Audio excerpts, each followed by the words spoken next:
Jogaram três católicos pela janela e eles caíram na merda. Pela janela de um castelo em Praga em 1618.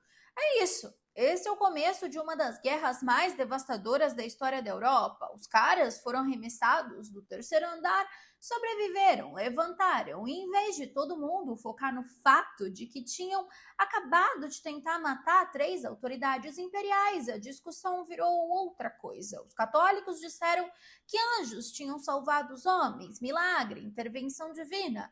E os protestantes olharam e falaram: anjo nada, isso daqui é merda de cavalo. E reduziram o milagre a uma pilha de cocô. E foi essa discussão, anjo ou merda, que virou o estopim de uma guerra que durou 30 anos. Matou milhões de pessoas e destruiu uma parte inteira da Europa. Oi, coroados e curiosos, eu sou a Steph e hoje a gente vai abrir o arquivo de uma das guerras mais devastadoras da história europeia, a Guerra dos 30 Anos, e de como ela começou com comentários sobre estrume de cavalo. Bora abrir o arquivo. Para entender por que três homens caindo de uma janela desencadearam 30 anos de guerra, a gente precisa entender o que estava acontecendo na Europa antes da queda, porque a defenestração da praga não causou a Guerra do Zero, ela foi o estopim de uma explosão que estava sendo construída há décadas com material suficientemente inflamável para que qualquer faísca em qualquer forma, produzisse o mesmo resultado. A janela foi a que apareceu primeiro. Se não fosse ela, teria sido outra coisa. Então, isso foi em Praga, em maio de 1618, e é por isso que a história começou ali. O contexto é o Sacro Império Romano Germânico, que é um dos nomes mais enganosos da história, porque não era sagrado, não era romano e era germanicamente uma concha de mais de 300 retalhos de territórios, ducados, principados, cidades livres, bispados e eleitorados que compartilhavam um imperador nominal, mas tinham autonomia suficiente para tomar decisões que contradiziam completamente as preferências desse imperador. A reforma protestante tinha começado com Martinho Lutero, em 1517, um século antes da defenestração, e tinha dividido a Europa cristã de uma forma que a Paz de Augsburgo, de 1555, tinha tentado, sem sucesso completo, administrar.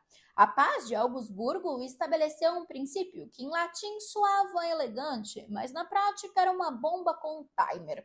O governante do território escolhia a religião do território. Então, se o príncipe era católico, o território era católico. Se ele era luterano, luterano. Os súditos podiam imigrar se discordassem, mas não podiam praticar outra fé no território de quem mandava. Havia três problemas com esse sistema. Primeiro, e os calvinistas. A Paz de Augsburgo reconhecia o catolicismo e o luteranismo. O calvinismo tinha crescido enormemente na segunda metade do século XVI e seus praticantes existiam em territórios que juridicamente não os reconhecia. Segundo, e quando o governante mudava de religião ou quando um território eclesiástico, um bispado, uma abadia, mudava de mãos? E terceiro, e a Boêmia, que hoje é a República Tcheca? Sim, tcheca mesmo. Pode rir um segundo e volta, ali no meio da Europa. Lá não era um território religioso normal. Um século antes de Lutero aparecer, um cara chamado Jan Hus já tinha batido de frente com a igreja e acabou queimado por isso em 1415. Só que a morte dele não resolveu nada, pelo contrário, criou um movimento inteiro contra a igreja, os chamados Husitas, e a região virou um lugar onde várias crenças diferentes conviviam ao mesmo tempo. Então, quando a reforma protestante chega no século XVI, a Boêmia já não era majoritariamente católica fazia tempo. Tinha de tudo: luterano, calvinista, russita, uma mistura que na prática funcionava.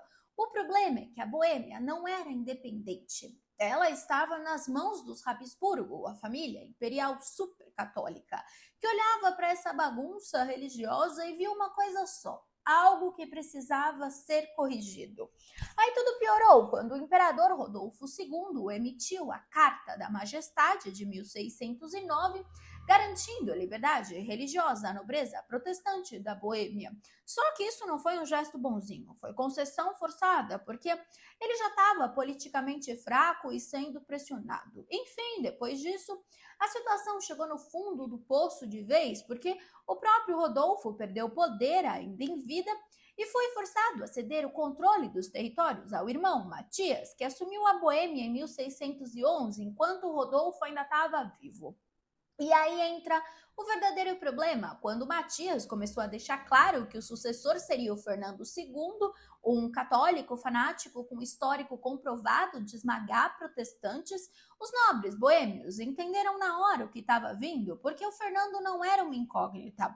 Ele já tinha feito isso antes. Na Estíria, ele basicamente eliminou o protestantismo sem deixar margem para negociação. Então, não existia dúvida sobre qual seria o plano dele na Boêmia, e em 1617 o medo virou realidade. Igrejas protestantes construídas em terras consideradas reais foram fechadas e demolidas. A Carta da Majestade, que deveria proteger esses direitos, começou a ser ignorada e desmontada, cláusula por cláusula. Enfim, a Europa de 1618 era uma pilha de lenha seca esperando faísca. A faísca veio de uma janela em Praga de 3 homens que não deveriam ter sobrevivido e de uma discussão sobre o que havia embaixo da janela. Agora a gente vai para a defenestração. Em 23 de maio de 1618, um grupo armado e organizado de mais de 100 nobres protestantes marchou pelo castelo de Praga em direção à chancelaria da Boêmia, um prédio administrado onde os governadores imperiais trabalhavam. Lá tinham representantes diretos do poder da Boêmia. A reunião que se seguiu foi uma espécie de julgamento improvisado. Os nobres protestantes aproveitaram e apresentaram suas queixas sobre as violações à Carta de Majestade e exigiram que os governadores admitissem responsabilidade. 2 dos 4 foram absolvidos pelos nobres, declarados inocentes de cumplicidade na perseguição aos protestantes, provavelmente por razões políticas de conveniência, e foram escoltados para fora da sala. Os 2 que ficaram eram os casos sem defesa possível, eram conhecidos como linha dura católica, tinham assinado documentos, tinham tomado decisões que contribuíram para o fechamento das igrejas. E junto com eles ficou o secretário Filipe Fabricius, que tinha a má sorte de ser o funcionário administrativo presente e de ter sido honesto o suficiente ou imprudente para admitir que tinha alguma responsabilidade. Eles acreditavam que se deixassem os 3 vivos a Carta da Majestade e a liberdade religiosa protestante na Boêmia estariam perdidas e que eles iriam, então, jogar os 3 pela janela. Mas espera, essa não era novidade em Praga. A primeira defenestração tinha acontecido em 1419, durante as guerras hussitas, quando membros do Conselho Municipal tinham sido jogados de uma janela. Era um ato, então, carregado de significado histórico específico, uma linguagem política que qualquer boêmio entendia. Jogamos você pela janela porque você perdeu. Os 3, então, foram agarrados. A janela ficava no 3º andar, do lado que dava para um fosso seco do castelo. Uma queda de 16 a 21 metros, dependendo da fonte, com o fundo sendo o chão irregular do fosso. Não era o tipo de queda que as pessoas sobrevivem, só que os 3 sobreviveram, e o fato de nenhum ter morrido na hora foi visto como algo tão improvável que praticamente exigia uma explicação. O que havia embaixo da janela é onde a história começa a ficar interessante e onde a batalha de narrativas começa. A versão que se tornou mais conhecida foi que os 3 haviam caído numa pilha de merda de cavalo que tinha se acumulado no fosso, que era usado como espaço para eventos equestres é isso mesmo. E o estrume tinha amolecido a queda o suficiente para que eles sobrevivessem. Claro que essa versão pode ter sido criada ou aumentada depois em resposta aos católicos. Outras fontes sugerem que os 3 podem ter aterrissado na inclinação do fosso e rolado pela encosta que tinha amortecido o impacto de uma forma diferente. O que é certo é que eles sobreviveram. O que importa para o que vem depois não é qual versão da sobrevivência é mais precisa, a bosta, a encosta, o milagre. O que importa é que as duas versões surgiram imediatamente. Para os católicos, a sobrevivência era evidência de aprovação divina. Deus tinha amparado os representantes da causa católica. Isso era um sinal de que a causa era justa e que a resistência protestante seria punida. Para os protestantes, a sobrevivência era evidência. Nada mais que física e sorte, não tinha milagre, tinha cocô.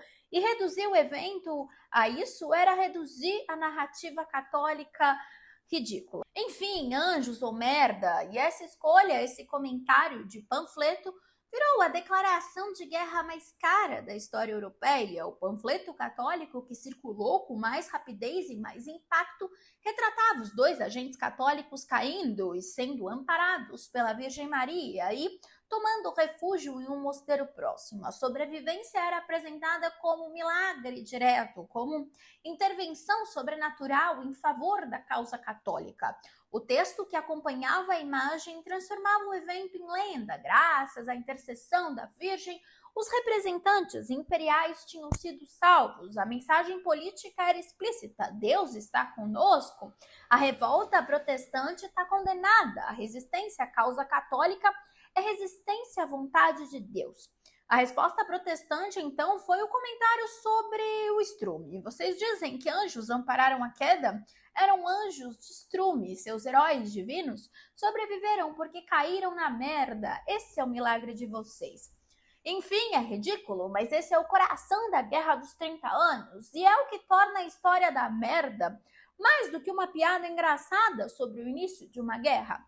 Em 1618, católicos e protestantes na Europa não compartilhavam apenas religiões diferentes, compartilhavam em partes crescentes cosmovisões diferentes, não apenas liturgias, hierarquias e santos diferentes, mas formas de entender como o mundo funciona diferentes, o que conta como evidência de alguma coisa e o que tem autoridade para dizer o que é verdade. E quando dois grupos não compartilham mais o sistema básico de interpretação da realidade, quando o mesmo evento produz dois significados opostos, a negociação se torna impossível. O que você consegue fazer numa Europa armada, com exércitos disponíveis, é lutar.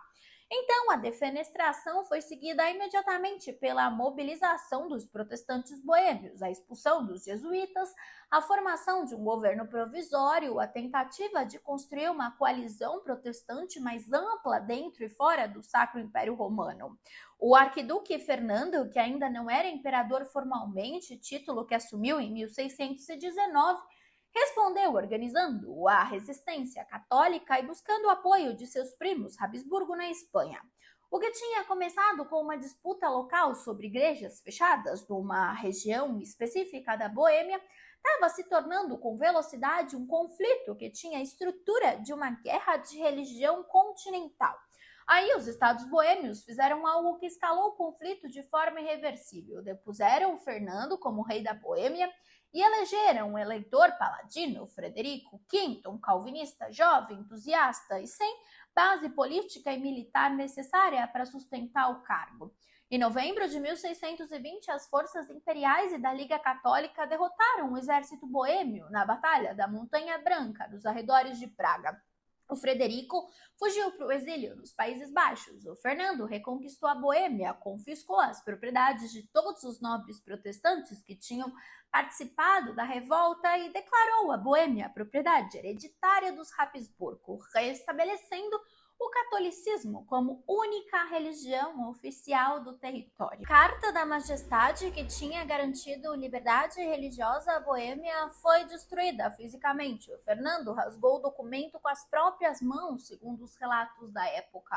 Mas a guerra não acabou, porque o que tinha começado como disputa religiosa regional tinha atraído a atenção de outras potências que tinham outros interesses além da religião e outras ambições além da Boêmia. Foram 30 anos, 8 milhões de mortos, e quando os negociadores finalmente se sentaram para fazer as pazes, o que produziram foi um documento que mudou como o mundo funciona e que ninguém esperava que fosse tão consequente. Em outubro de 1648, depois de 6 anos de negociações nas cidades westfalianas de Münster e Osnabrück, os Tratados que encerrariam a Guerra dos 30 Anos foram assinados. Eu posso contar sobre essa guerra em outro vídeo. Enfim, a defenestração da praga foi o estopim e tudo isso começou com 3 homens sobrevivendo a uma queda, com a incapacidade dos dois lados de concordar sobre o porquê. Se foi Deus ou se foi a merda de cavalo, ninguém vai provar. O que a história provou é que a discussão custou um continente. Me conta nos comentários o que você acha e se você quer que a gente abra o arquivo de algum dos personagens também dessa história, porque tem arquivo para muito vídeo aqui. Aproveita e se inscreve no canal, ativa o sininho e vira membro. Nós temos vídeos todos os dias, às 8 horas da noite. Beijo grande e até amanhã para o próximo Steph Flix.